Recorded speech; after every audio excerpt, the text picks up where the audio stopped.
Our psychological and spiritual health in principle are two different things. If a person is suffering from a chemical imbalance in his brain, then he shouldn't seek a spiritual solution to it.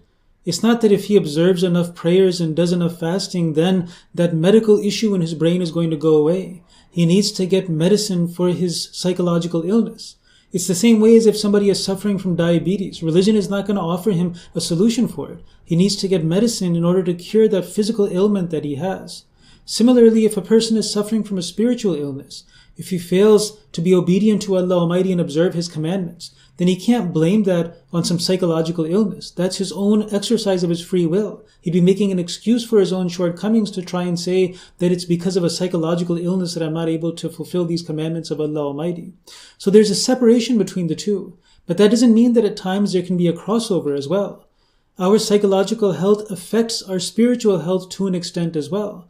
Now, for example, if a person is suffering from a chemical imbalance in his brain, and that is causing depression, it causes chronic sadness in his life, then that will have some negative effect on his ability to be grateful to Allah Almighty.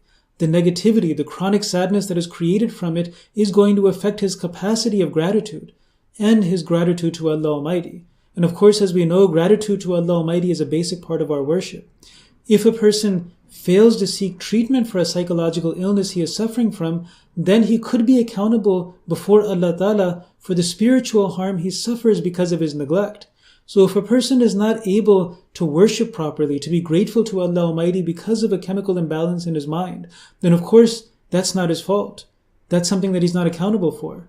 But what we are accountable for is neglecting an illness. And then when we neglect something, then the negative results that come about as a result of it, the responsibility for a part of it does fall on us. So if a person has a psychological disorder, he should, in fact, it is his spiritual responsibility to seek treatment for the sake of both his physical and his spiritual health. Hazrat Muslim Maud Radhiyallahu Anhu explained in one place, he said that many spiritual illnesses are such as can be cured by doctors. A person who recites and understands the Holy Quran and tries his best to act on it, but despite this still commits certain evils, he should consider that he may suffer from a physical illness which is often of a neural type. He should consult a doctor about his health. And although Huzur said at that time that in our country doctors pay little attention to curing neural illnesses, but Huzur said that I expect that treatment to general neural weakness will often result in experiencing significant progress in spirituality. As a result, strength to avoid sin will develop in him, and he will find the capacity within himself to control his emotions. However, Huzur said that remember, it is not necessary that one's helplessness in abstaining from sin is always the result of a physical illness.